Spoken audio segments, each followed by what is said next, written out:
Hi friends, ഇന്ന് ഇന്ത്യയുടെ തലസ്ഥാനമായ ന്യൂഡൽഹിയിലൂടെയുള്ള യാത്രയിലാണ്.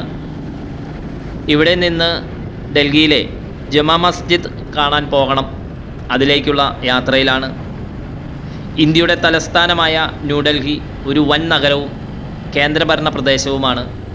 യമുന നദിയുടെ തീരത്ത് വ്യാപിച്ചു കിടക്കുന്ന ഒരു പ്രദേശമാണ് ഡൽഹി. കിഴക്ക് ഭാഗം ഉത്തർപ്രദേശ് സംസ്ഥാനവും ബാക്കി വരുന്ന പ്രദേശം ഹരിയാന സംസ്ഥാനവുമായി അതിർത്തി പങ്കിടുന്ന ഒരു പ്രദേശം കൂടിയാണ് ഈ കൊച്ചു ഡൽഹി. 1956 നവംബർ 1 നമ്മുടെ കേരള സംസ്ഥാനം രൂപീകൃതമായ സമയം തന്നെ ഡൽഹി ഒരു കേന്ദ്രഭരണ പ്രദേശവുമായി മാറി. ഗാസിയാബാദ്, ഫരീദാബാദ്, ഗുഡ്ഗാവ്, നോയിഡ, ഗ്രേറ്റർ നോയിഡ എന്നീ ഉപനഗരങ്ങൾ ഉൾപ്പെടുന്ന ഒരു നഗര സംയോജനത്തിൽ കൂടി ഉൾപ്പെടുത്തിക്കൊണ്ട് ഇത് ദേശീയ തലസ്ഥാന മേഖലയായി അറിയപ്പെടുന്നു. ഇന്ത്യയിലെ ഏറ്റവും വലിയ മെട്രോപൊളിറ്റൻ പ്രദേശവും ലോകത്തിലെ രണ്ടാമത്തെ മെട്രോപൊളിറ്റൻ സിറ്റിയുമാണ് ഈ ന്യൂഡൽഹി. ഒന്നാമത്തേത് ജപ്പാനിലെ ടോക്കിയോയാണ്. ഈ കാണുന്ന പച്ച ബസ്സുകളെല്ലാം തന്നെ നഗരത്തിൽ ഓടുന്ന ലോ ഫ്ലോർ ബസ്സുകൾ. ഇത് നോൺ AC ബസ്സുകളും ഇതുപോലെ ചുമപ്പ് നിറത്തിൽ ഓടുന്ന ബസ്സുകളെല്ലാം തന്നെ AC ബസ്സുകളുമാണ്. ഇതെല്ലാം CNGയിൽ ആണ് ഈ സിറ്റി സർവീസ് നടത്തുന്നത്. ധാരാളം ഇലക്ട്രിക് വണ്ടികളും അതുപോലെ തന്നെ CNG വണ്ടികളും ധാരാളം ഈ ഡൽഹി സിറ്റിയിലൂടെ സർവീസ് നടത്തുന്നു. ഈ നമ്മുടെ തലയ്ക്ക് മുകളിൽ കൂടെ പോകുന്ന ഈ പാതകളെല്ലാം തന്നെ ഇവിടെ മെട്രോ സർവീസാണ്.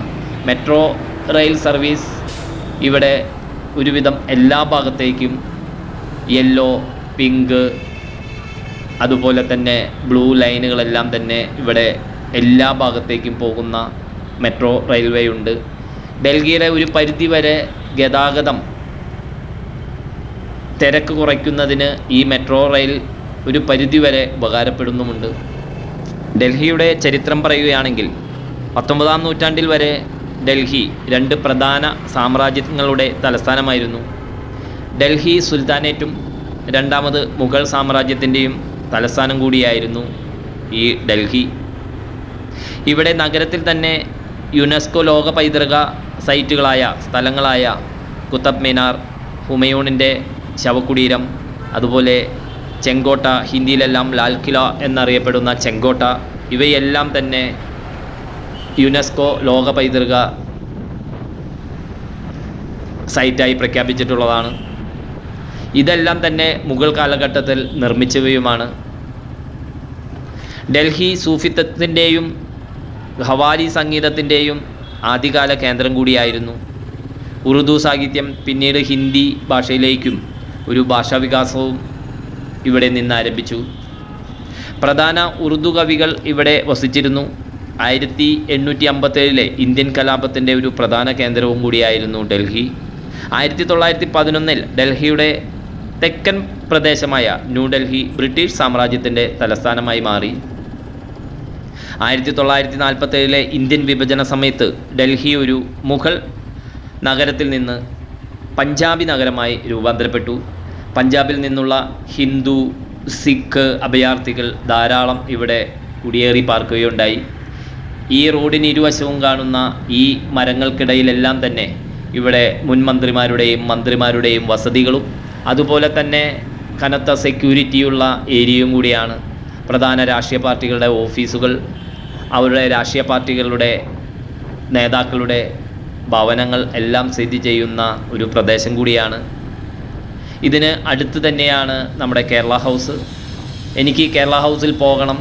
ഞാൻ ട്രാവൻകൂർ ഹൗസിലാണ് എനിക്ക് റൂം കിട്ടിയിരിക്കുന്നത്. അപ്പോൾ അവിടെ പോയി അത് രജിസ്റ്റർ ചെയ്യണം. അപ്പോൾ ജമാ മസ്ജിദ് കണ്ടതിന് ശേഷം ആണ് അങ്ങോട്ട് പോകുന്നത്. ഡൽഹിയിൽ ഇപ്പോൾ ധാരാളം, പണ്ട് സൈക്കിൾ റിക്ഷകളായിരുന്നു, പക്ഷേ അതിലെല്ലാം ഇപ്പോൾ മോട്ടോർ ഘടിപ്പിച്ച് ഇലക്ട്രിക് റിക്ഷകൾ ധാരാളം ഡൽഹിയിലുടനീളം കാണാനുണ്ട്. ഈ സൈഡിലെല്ലാം നിർത്തിയിട്ടിരിക്കുന്നത് ഇങ്ങനെയുള്ള ഇലക്ട്രിക് റിക്ഷകളാണ്. ഇതും ഡൽഹിയിൽ ധാരാളം സർവീസ് നടത്തി അവരുടേതായ ജീവിതം, ഒരു ഉപജീവന മാർഗം കണ്ടുപിടിക്കുന്നു. ഡൽഹി പോലീസ് നിരന്തരം റോന്ത് ചുറ്റുന്നുണ്ട്. ഡൽഹിയിൽ ഉടനീളം ധാരാളം ഡൽഹി പോലീസ് വാഹനങ്ങളും ഇതിലൂടെ കാണാൻ നമുക്ക് സാധിക്കുന്നുണ്ട്. 1947 ഇന്ത്യയുടെ സ്വാതന്ത്ര്യത്തിനു ശേഷം ന്യൂഡൽഹി ഇന്ത്യയുടെ തലസ്ഥാനമായി തുടർന്നു പോരുന്നു. ഒരു കേന്ദ്രഭരണ പ്രദേശമാണെങ്കിലും ഇന്ന് ഒരു ഇന്ത്യൻ സംസ്ഥാനത്തിൻ്റെ ഭരണവുമായി പോകുന്നു. സ്വന്തമായി നിയമസഭ, ഹൈക്കോടതി, ഒരു മുഖ്യമന്ത്രിയുടെ നേതൃത്വത്തിലുള്ള മന്ത്രിമാർ അടങ്ങിയ ഒരു എക്സിക്യൂട്ടീവ് കൗൺസിൽ നിലവിലുണ്ട്. ന്യൂഡൽഹി ഇന്ത്യയുടെ ഫെഡറൽ ഗവൺമെൻറ്റും ഡൽഹിയിലെ തദ്ദേശ സ്വയംഭരണ സ്ഥാപനവുമായി സംയുക്തമായി ഭരിക്കുന്ന ഒരു പ്രദേശം കൂടിയാണ്. 1951 ഏഷ്യൻ ഗെയിംസ്, അതുപോലെ തന്നെ 1982 നടന്ന ഏഷ്യൻ ഗെയിംസ്, അതുപോലെ 1983 ചേരിചേര പ്രസ്ഥാനത്തിൻ്റെ ഉച്ചകോടി, 2010 പുരുഷ ഹോക്കി ലോകകപ്പ്, 2010 തന്നെ കോമൺവെൽത്ത് ഗെയിംസ്, 2012 ബ്രിക്സ് ഉച്ചകോടി, 2023 G20 രാജ്യങ്ങളുടെ ഉച്ചകോടി എന്നിവയെല്ലാം ഡൽഹി ആതിഥേയത്വം വഹിച്ചിട്ടുണ്ട്. ഇപ്പോൾ നേരെ കാണുന്ന ഇതുപോലുള്ള വലിയ ദേശീയ പതാകകൾ പല സ്ഥലത്തും നമുക്കിവിടെ കാണാൻ സാധിക്കുന്നുണ്ട്. ഇതൊരു റൗണ്ട് അബൌട്ടാണ്, അതിൻ്റെ നടുവിലാണ് ഇതുപോലുള്ള ദേശീയ പതാകകൾ. ഇത് വടക്കേന്ത്യൻ സംസ്ഥാനങ്ങളിലെല്ലാം തന്നെ ധാരാളം ദേശീയ പതാകകൾ ഇപ്പോൾ പുതിയതായി ഉയർത്തിയിരിക്കുന്നു. വളരെ വീതിയേറിയതും റോഡിനിരവശവുമായി ധാരാളം മരങ്ങളെല്ലാം ഉൾക്കൊള്ളുന്ന ഒരു പ്രദേശം കൂടിയാണ് പ്ലാൻഡ് സിറ്റി ആയിട്ടുള്ള ഈ ഡൽഹി. 2011 2023 ക്രിക്കറ്റ് ലോകകപ്പുകളുടെ പ്രധാന ആതിഥേയത്വ നഗരങ്ങളിലൊന്നായിരുന്നു ഡൽഹി. 1984 രാജ്യവ്യാപകവുമായി നടന്ന സിഖ് വിരുദ്ധ വംശഗതിയുടെ പ്രധാന കേന്ദ്രവും ഡൽഹിയായിരുന്നു.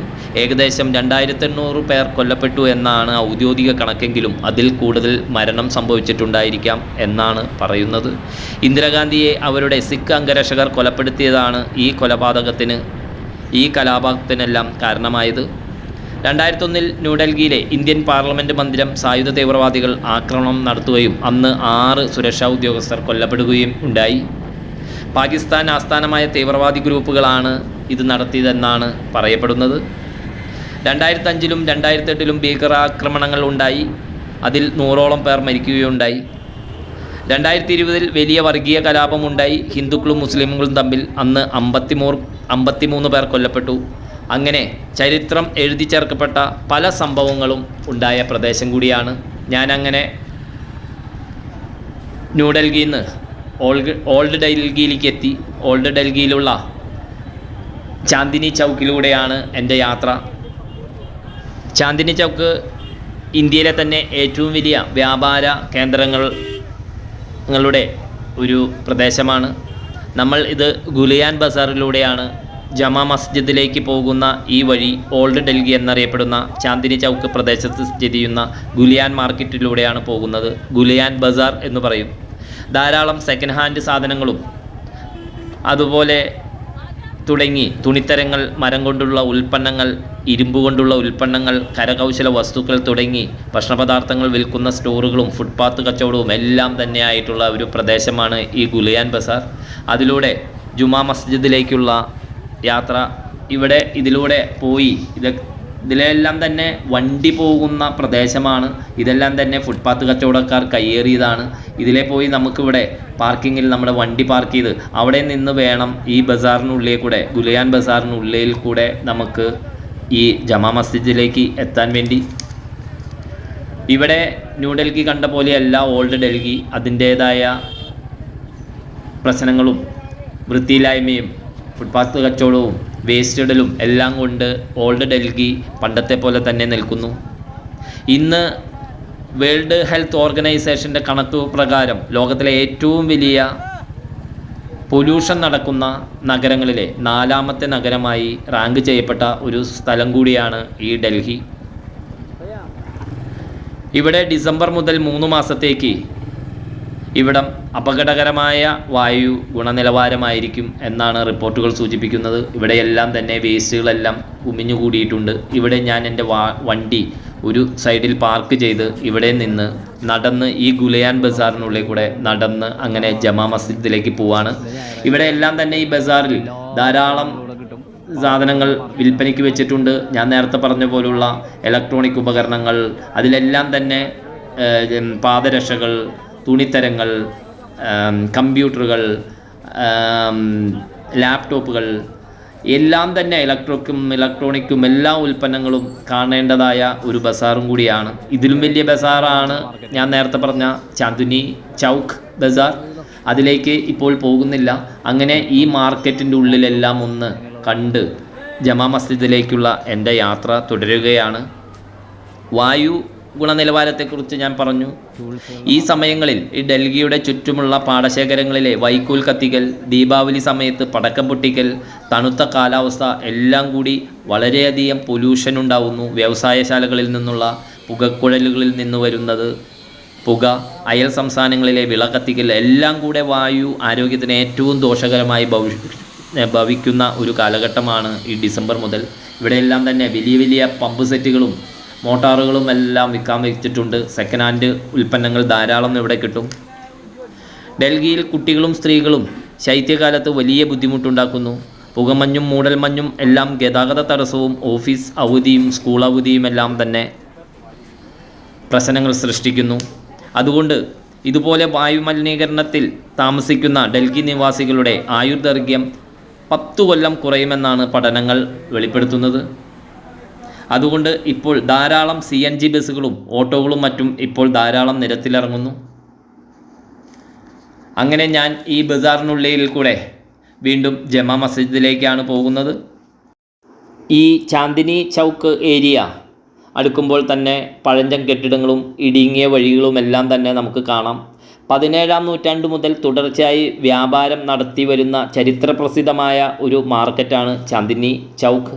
മുഗൾ രാജവംശത്തിലെ ഷാജഹാൻ ചക്രവർത്തിയുടെ കാലഘട്ടത്തിൽ രൂപപ്പെട്ടതാണിവ. അതുകൊണ്ട് ആ ചൗക്ക് അതിലൂടെ നമ്മൾ ഇന്ന് ഇവിടെ ഈ ഗുലിയാം ബസാറിലും ചാന്ദിനി ചൗക്ക് മെയിൻ ബസാറിലേക്ക് ഇന്ന് പോകാനുള്ള സമയം എനിക്ക് കിട്ടുമെന്ന് തോന്നുന്നില്ല. ഇതിലൂടെ ഈ ഇടുങ്ങിയ തെരുവിലൂടെയും മാർക്കറ്റിലൂടെയും ആണ് ഞാൻ വണ്ടി ഓടിച്ച് ഇവിടം വരെ എത്തിയിരിക്കുന്നത്. ചാന്ദിനി ചൗക്ക് രൂപകൽപ്പന ചെയ്തത് ഷാജഹാൻ ചക്രവർത്തിയുടെ മകൾ ജഗനാരയാണ് എന്നാണ് ചരിത്രം രേഖപ്പെടുത്തുന്നത്. ജമാ മസ്ജിദിലേക്ക് വരുന്ന ഈ വഴിയെല്ലാം കച്ചവടക്കാർ കൈയടക്കിയിരിക്കുന്ന പ്രദേശത്തു കൂടെയാണ് നമ്മൾ ജമാ മസ്ജിദിലേക്ക് വരുന്നത്. ഡൽഹി ജുമാ മസ്ജിദ് ഓൾഡ് ഡൽഹി ചാന്ദിനി ചൗക്കിൻ്റെ അടുത്തായാണ് സ്ഥിതി ചെയ്യുന്നത്. പുരാതനമായ ഒരു മോസ്കാണ്. ജമാ മസ്ജിദ് എന്നും ജാമിയ മസ്ജിദ് എന്നും അറിയപ്പെടുന്നു. ഈ മോസ്കിനെ ഈ കാണുന്നതാണ് ജമാ മസ്ജിദ്. ഈ പടവുകൾ കയറി പുരാതനമായ പ്രാർത്ഥനാലയത്തിലേക്ക് നമുക്ക് നടന്നെത്താം. ജമാ മസ്ജിദിൻ്റെ പ്രധാന കവാടത്തിൽ ഇന്ന് ധാരാളം തിരക്കെല്ലാം ഉണ്ട്. ടൂറിസ്റ്റുകളും അതുപോലെ തന്നെ വിശ്വാസികളും എല്ലാം തന്നെ എത്തിയിട്ടുണ്ട്. മസ്ജിദിൻ്റെ പ്രധാന കവാടം ഇതാണ്. ഈ പ്രധാന കവാടത്തിന് ചുറ്റും ധാരാളം കച്ചവടക്കാർ എത്തിയിട്ടുണ്ട്. ഫാസ്റ്റ് ഫുഡാണ് ധാരാളം ഉള്ളത്. കബാബുകളെല്ലാം തന്നെ ഇവിടെ വേവിച്ച് മട്ടൻ കബാബും ചിക്കൻ കബാബും ഒക്കെ റോൾ ചെയ്ത് ഇവിടെ ഗ്രില്ലിൽ വെച്ച് വേവിച്ചെടുക്കുന്നുണ്ട്. അതിൻ്റെ രൂക്ഷമായ ഗന്ധവുമുണ്ട്. അങ്ങനെ ഈ സന്ദർശകർക്ക് പോകേണ്ട വഴികളെല്ലാം തന്നെ ഇവിടുത്തെ വഴിയോര കച്ചവടക്കാർ കയ്യേറിയിരിക്കുന്നു. ഒരു നിലയ്ക്ക് പറഞ്ഞാൽ അവർക്കും ജീവിക്കേണ്ടേ, അതുകൊണ്ടായിരിക്കാം അവിടുത്തെ മുനിസിപ്പൽ കോർപ്പറേഷൻ അതൊന്നും മൈൻഡ് ചെയ്യാത്തത്. അങ്ങനെ നമ്മളിവിടുത്തെ മെറ്റൽ ഡിറ്റക്ടറിനുള്ളിലൂടെ കടന്ന് ആ ജമാ മസ്ജിദിൻ്റെ ഈ പടവുകൾ കയറി പുരാതനമായ പ്രാർത്ഥനാലയത്തിലേക്ക് അങ്ങനെ നടന്നു നീങ്ങുകയാണ്. ചരിത്രവും ഒത്തിരി ചരിത്ര പുരുഷന്മാരെല്ലാം കയറി ഇറങ്ങിയ പടവുകളിലൂടെയാണ് നമ്മളും ഈ കയറിപ്പോകുന്നത്.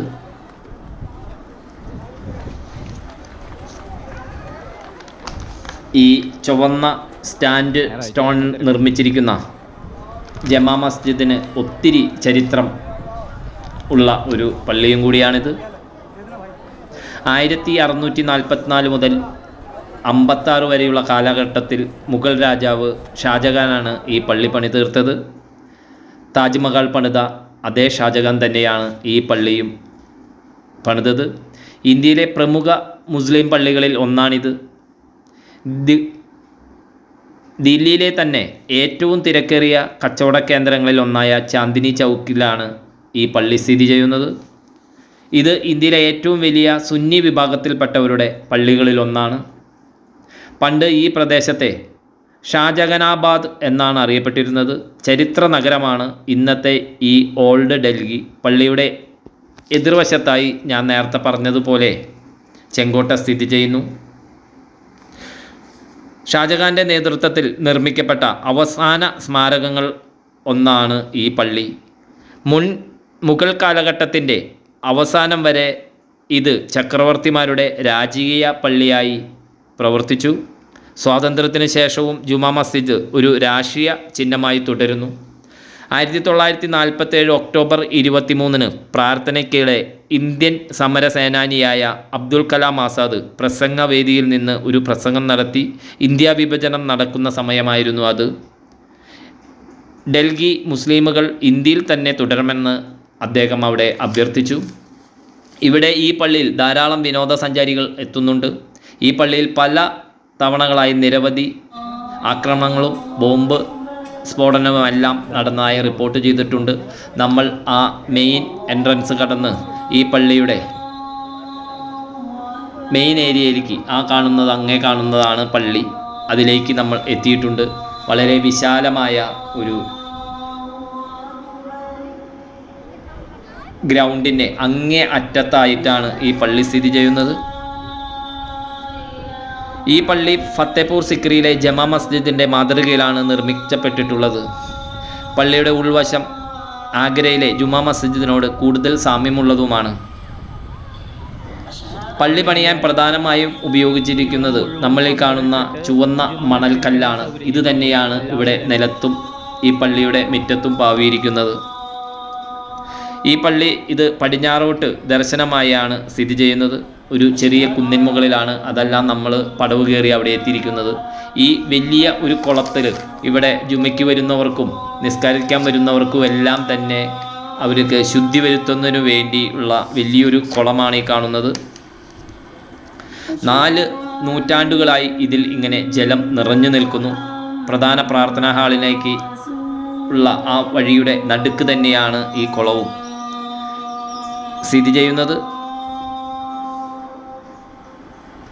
ഈ വെള്ള മാർബിൾ കൊണ്ടുണ്ടാക്കിയ മികാബും അതിനു മുമ്പിൽ ധാരാളം പേര് നിസ്കരിക്കുന്നതെല്ലാം നമുക്ക് ഇതിനുള്ളിൽ കയറിയാൽ കാണാം.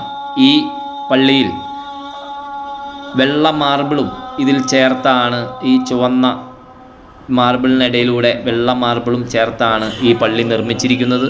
തറയിലെല്ലാം തന്നെ വൈറ്റ് മാർബിൾ കൊണ്ട് അലങ്കരിച്ചിരിക്കുന്നു. അങ്ങനെ ഞാനും പള്ളിയുടെ ഉൾപ്രദേശത്തേക്ക് കയറി. പള്ളിയുടെ അകത്ത് വൈറ്റ് മാർബിളാൽ അലങ്കരിച്ചിരിക്കുന്ന മിഹ്റാബ്, ആ മിഹ്റാബിനെ നമുക്ക് കാണാൻ അങ്ങോട്ട് അകത്തേക്ക് കടക്കാം. ഇവിടെ പള്ളിക്കകത്ത് വരുന്നവർക്ക് ഒരു ഡ്രസ് കോഡെല്ലാം ഉണ്ട്. അതുകൊണ്ട് വിദേശ സഞ്ചാരികളെല്ലാം അവരുടെ ഡ്രസ്സിങ്ങിൽ ശ്രദ്ധിക്കേണ്ടതാണ്. ഇതാണ് മിഹ്റാബ്. ഇതിനടുത്തൊക്കെ താഴെല്ലാം തന്നെ അവർ ധാരാളം പരവതാനികൾ വിരിച്ച് അതിലെല്ലാം തന്നെ ഇരുന്ന് നിസ്കരിക്കുന്നവരെ കാണാം. അതുപോലെ ഖുർആൻ പാരായണം നടത്തി ഓതുന്നവരെയും നമുക്ക് കാണാം. ഇതാണ് മിഹ്റാബ്. ഇതാണ് പ്രധാനമായും ഇവിടെ നമുക്ക് കാണാനുള്ളതുള്ളൂ. ഇതിന് പുറത്ത് കാണുന്ന ഈ വലിയ ഗ്രൗണ്ടിൽ 25,000 പേരോളം ഇരുന്ന് നിസ്കരിക്കാനുള്ള സ്ഥലമുള്ളതാണ്. വെള്ളിയാഴ്ച ദിവസങ്ങളിൽ ജുമ നടക്കുമ്പോൾ സന്ദർശകർ ഇവിടെ വരുന്നത് ഒഴിവാക്കേണ്ടതാണ്. അടുത്ത വീഡിയോയിൽ റെഡ് ഫോർട്ടിൻ്റെ വിശേഷവുമായി വീണ്ടും നമുക്ക് സഞ്ചാരം ആരംഭിക്കാം.